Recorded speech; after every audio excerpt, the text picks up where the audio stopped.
Welcome back to espresso. अब कुछ education के ऊपर बात करते हैं। सबसे अहम शोबा है और सबसे समहाउ निगलेक्टेड भी है इम्तहान। ये तालीम की हम अगर बात करते हैं तो इम्तहान तालीम का एक ऐसा जुज़्व है जिसके बारे में या जिसके ज़रिए हम अगर कहें तो निसाब की बुनियाद पर तलबा के सीखने के अमल का पता चलता है। इस बात का अंदाज़ा लगाया जा सकता है कि तलबा ने कितना सीखा, कितना लर्न किया और इस बारे में इनकी मजमूई तौर पर जानकारी क्या है।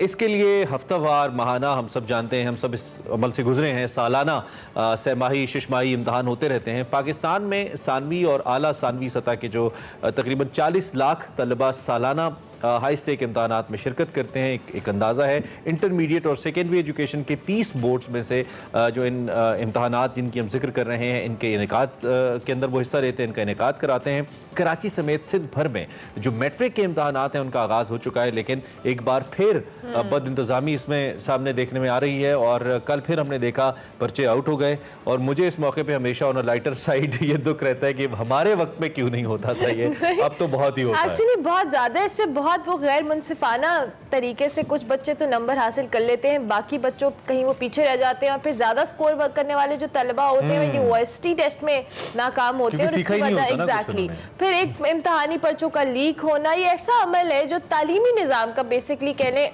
मजाक उड़ाने के मुतरादिफ है और जो इम्तहानात का अमल है उस पर कई सवाल छोड़ है। इसके लिए हुकूमतें मजम्मत भी करती हैं और इंतबात भी जारी करती हैं, लेकिन शाज़ो नाज़िर ऐसे इकदाम उठाए जा सकते हैं जो इसकी रोकथाम करें। इस सारे अमल को शफाफ बनाने के लिए अगर हम बात करें, आगा खान यूनिवर्सिटी एग्जामिनेशन बोर्ड की कोशिशें जो हैं वो काबिल तकलीद और काबिल तहसीन है और वो तलबा के बेहतर मुस्तकबिल के हवाले से बात करें, इम्तहानी निज़ाम को बेहतर करने से बात करें तो बहुत बेहतर अंदाज में इसको लेकर चल रहे हैं। इसी हवाले से आज हम बात करेंगे कि किस तरह से इस प्रोसेस को जो हर साल किसी न किसी बद इंतजामी की सूरत में हमारे सामने आता है, सिंध में खास तौर पे सिंध में, तो किस तरह से इसको कंट्रोल किया जा सकता है। हमारे साथ डॉक्टर शहजाद जीवा मौजूद है, डायरेक्टर आगा खान यूनिवर्सिटी एग्जामिनेशन बोर्ड, उनको हम खुशामदीद कहेंगे। बहुत शुक्रिया डॉक्टर साहब।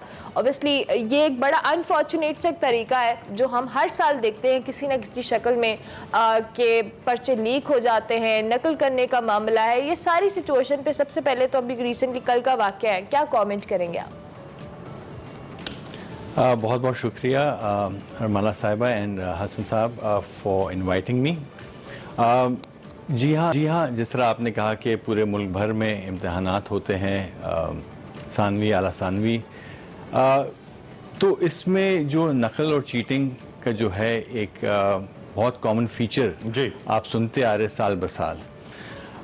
लेकिन ये जो चीटिंग का जो है ये सिर्फ पाकिस्तान में नहीं बल्कि दुनिया भर में आप देखते हैं। अभी मैंने हमने एक कैंपेन स्टार्ट की है से नो टू चीटिंग पर, वो दुनिया भर पर भी चली है और फिर अजरबैजान से, अफ्रीका से और अमेरिका से भी लोगों ने मुझे कहा कि ये इनके मुल्क में भी। ठीक है डॉक्टर साहब, माजरत के साथ एक लम्हे के लिए आपको रोके, एक अपडेट आ रही है हमारे पास सिंध से और आईजी मुश्ताक मेहर जो सिंध पुलिस के आईजी हैं उनके हवाले पे जाने से पहले डॉक्टर शहजाद जीवा साहब से बात कर रहे थे जो कि डायरेक्टर आगा खान यूनिवर्सिटी एग्जामिनेशन बोर्ड है। डॉक्टर साहब, एक तो कतर कलामी की माजरत मैं चाहता हूँ पहले आप अपना नुक्ता कंप्लीट कीजिए। जो अमला ने आपसे पूछा था कि ये क्यों हुआ, इसकी बुनियादी वजह क्या है, ये जो नकल का मामला है या पर्चे लीक आउट होने का मामला है, प्लीज।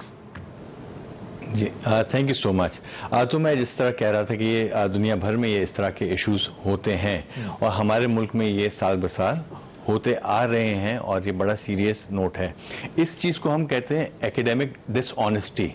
इसकी मुख्तलिफ कैटेगरीज होती है, जिस तरह एक चीटिंग एक है, इम्पर्सनेशन हो गया, ब्राइबरी एक है, एग्ज़ाम पेपर लीकेजेस है। ये कुछ इकसाम है एकेडमिक डिसऑनेस्टी की और चीटिंग उसमें से एक है और एग्ज़ाम लीकेज भी एक। अब ये इसका होना, इसमें जाहिर सी बात है आपने जो एक ज़िम्मेदार इदारा है उसको ओनरशिप लेनी होगी कि इसके अपने सिस्टम्स को इम्प्रूव करने होंगे, उसकी कोई वीकनेसेस हैं जिसकी वजह से ये चीज़ चल रही है। दूसरा इसमें एक पहलू ये भी आ जाता है कि पब्लिक का जो एक एतमाद है एक सिस्टम पर वो एकदम नहीं है, जिसकी वजह से वो इस चीज़ को कंटिन्यू करते हैं। उनको मालूम है ये वीकनेसेस है, ये गैप्स है और इसका ये फ़ायदा उठाते हैं। माशरे में आप देखें कि वो जो हमारे फोटोकॉपी मशीन वाले होते हैं जो usually on usual normal days ये अपनी दुकानें खोलते हैं 10 बजे, इनकी दुकानें खुल जाती है सुबह 7 बजे। तो इनमें माशरे को भी एक उसमें कसूरवार है कि ये हमें बड़ा सोचना होगा कि इन सब पे किस तरह टैप किया जाए, कम्युनिटी को किस तरह एंगेज किया जाए ताकि इसको हम रोक सकें। ठीक हो गया डॉक्टर साहब। आगा खान यूनिवर्सिटी एग्जामिनेशन बोर्ड के हवाले से ऑब्वियसली आप इसको डायरेक्ट भी करें, किस तरह के इकदाम किए जा रहे हैं? ऑब्वियसली ये बहुत एक अनफॉर्चुनेट, जैसे आपने खुद भी कहा कि सोसाइटी के हर फर्द का इसमें रोल होता है, जिसमें अनफॉर्चुनेटली हम कहीं ना कहीं पूरा नहीं उतरते। आपका बोर्ड इस हवाले से क्या इकदाम कर रहा है और किस तरह से उनको इम्प्लीमेंट किया जा रहा है ताकि आइंदा आने वाले फ्यूचर के अंदर इस तरह के वाकयात ना हो, इस तरह की जो नकल का मामला है या पर्चा आउट होना है या तलबा के एग्जामिनेशन के हवाले से जो भी मामला हैं उनको बेहतर तौर पे कैटर किया जा सके? Thank you so much. इसमें भी यही चीज़ है कि पब्लिक का सिस्टम पे एतमाद। अब सिस्टम पे एतमाद दो एक तरीक़ों से हैं, एक तो उसको आप एकेडमिक साइड से देख लें और दूसरा administrative of the examination side से देख लें। जब आप एकेडमिक साइड से देखेंगे इसे, तो इसमें जो सवालात बनाए जाते हैं इसमें रोट लर्निंग नहीं होता, ये कॉन्सेप्चुअल लर्निंग होता है। सवालात नए बने जाते हैं, ऐसा नहीं है कि वही सवालात जो साल ब साल रिपीट हो रहे हैं वही इस साल भी आगे बच्चों को मालूम है कि इसी तरह पेपर्स बनाए जाते हैं। तो इसमें सवालात नए होते हैं, बच्चों को सोचना पड़ता है, तो उनको किताबें या बूटी लेके जाने का उनका कोई फ़ायदा बनता नहीं है। दूसरा जो आ जाता है कि हमारे जो पेपर्स होते हैं, एग्जामिनेशन पेपर्स, वो मल्टीपल वर्जन्स के होते हैं। हर बच्चे के पास मुख्तलिफ वर्जन होता है, जिस तरह के 4 वर्जन्स बनते हैं तो वो स्प्रेड आउट होता है। इसमें बच्चों की सिटिंग अरेंजमेंट का भी बहुत बड़ा रोल होता है। इम्तहानी सेंटर्स में जो हमारे एहलकार हैं उनकी जो ट्रेनिंग्स साल में कम से कम 3 मरतबा दी जाती है, सही, ताकि वो प्रोफेशनल्स हैं उनको हम हायर करते हैं।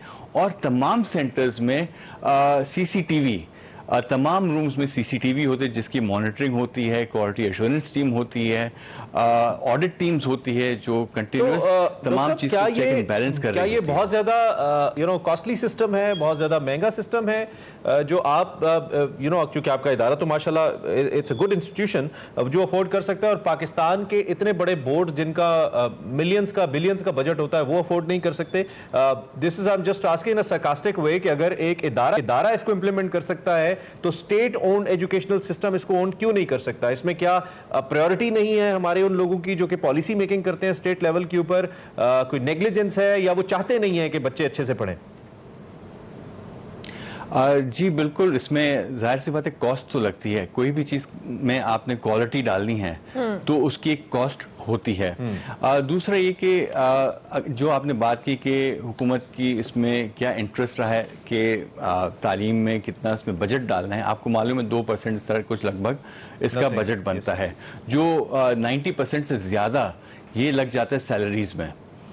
तो फिर आप क्वालिटी पे कहाँ फोकस कर सकते हैं, ट्रेनिंग्स पे कहाँ फोकस कर सकते हैं? Then we are always dependent on donor agencies के वो हमें आके हमारी इमदाद करे, हमें पैसे दे और वो हमें ट्रेनिंग कराए। बल्कि जबकि हमारे मुल्क में बहुत टैलेंट है और हम कर सकते हैं, बट आई थिंक प्रायोरिटीज़ लाने के लिए बजट बढ़ाने होंगे तालीम के, और इसमें कम्युनिटी को भी एंगेज करना होगा हमें, ताकि देखिए ना, आप इम्तिहानी हॉल के बाहर इवन कुछ वालिदैन भी लगे होते हैं जो किताबें या कुछ इस तरह के अनफेयर या अनफेयर मीन्स के जो मटेरियल्स होते हैं वो पहुंचाने की कोशिश कर रहे होते हैं।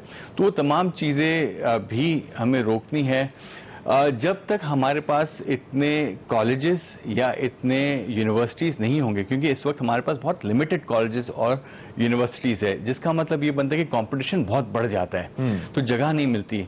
तो एक और बच्चों के पास इंसेंटिव आ जाता है कि अगर हमें जगह नहीं मिलेगी तो क्या होगा, तो हम ये कोई गलत काम कर लेते ताकि हमें हमारे नंबर्स अच्छे आ जाएं।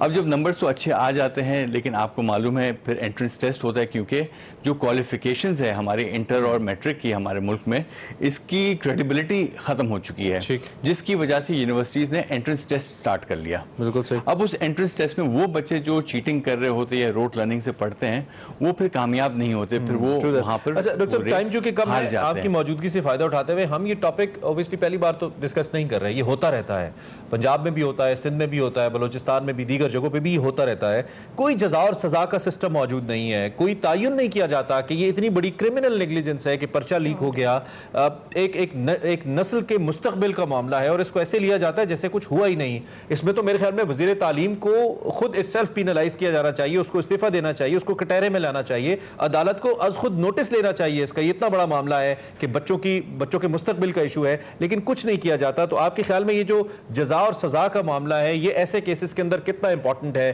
कि लोगों को जो जिम्मेदारान है उनका तयन किया जाए, उनको सजा दी जाए? बिल्कुल ठीक, जिस तरह मैंने पहले भी कहा कि रिस्पॉन्सिबिलिटी तो इदारे को लेनी पड़ेगी। होता यह है कि जब भी कोई इस तरह के मसले मसाइल आते हैं तो इल्ज़ाम किसी और पे दे दिया जाता है।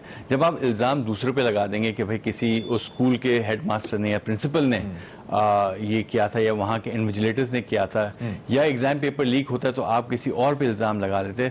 आई थिंक ये जब तक जिम्मेदारी नहीं लेंगे, देखिए सज़ा तो एक अलग बात है, लेकिन एटलीस्ट हमें अपने सिस्टम को, जब तक हम रिस्पॉन्सिबिलिटी नहीं लेंगे तो हम अपने सिस्टम पे रिफ्लेक्ट नहीं कर पाएंगे कि कहाँ कहाँ गैप्स थे। अगर आप दूसरे पे इल्ज़ाम लगा देंगे तो फिर आप गैप्स को आइडेंटिफाई नहीं कर सकेंगे। आपने बिल्कुल ठीक कहा कि क्रिमिनल है डेफिनेटली, क्योंकि देखिए ये एक बच्चे की तरबियत, एक 9वीं जमात में एक बच्चा जो इम्तिहान दे रहा है वो 14 साल का होता है जी। या तो वो चीटिंग में इन्वॉल्व होता है या वो एक्सपोज होता है उस चीटिंग एनवायरनमेंट में। तो किस तरह की तरबियत दी जा रही है इन बच्चों को, और आगे जाके यही हमारा मुस्तकबिल है, यही हमारे बच्चे हैं जो हमारे मुल्क के असासे हैं, कि ये बच्चे हमारे मुल्क को चलाएंगे। ये बड़ा सीरियस इशू है जिसको वही कि जिसकी हमने हर एंगल से ट्रेनिंग ही हमने चीटिंग के ऊपर की है, तो क्या वो सिर्फ तालीम में ही चीटिंग करेगा? वो क्या जिंदगी के बाकी किसी शोबे में चीटिंग नहीं करेगा? तो आंसर इज नो, वो करेगा। थैंक यू वेरी मच आपके प्रेशियस टाइम के लिए, आप तशरीफ लाए और आपने मौजू पे हमें वक्त दिया। इंशाल्लाह कोशिश करेंगे किसी और नशिस्त में भी ज़रूर हम इसको कंटिन्यू करें, क्योंकि सवालात अभी बहुत हैं लेकिन वक्त की कमी है। डॉक्टर शहजाद हमारे साथ मौजूद थे जो कि एजुकेशनल सिस्टम के ऊपर, बिलखुसूस जो आगा खान का एग्जामिनेशन सिस्टम है उसकी स्मार्टनेस के हवाले से भी हमें बता रहे हैं। विद दैट जो हमारा कन्वेंशनल निज़ाम तालीम है उसको हम कैसे बेहतर कर सकते हैं, इस पर भी हम बातचीत कर रहे थे। ब्रेक लेंगे, ब्रेक के बाद हाजिर होंगे।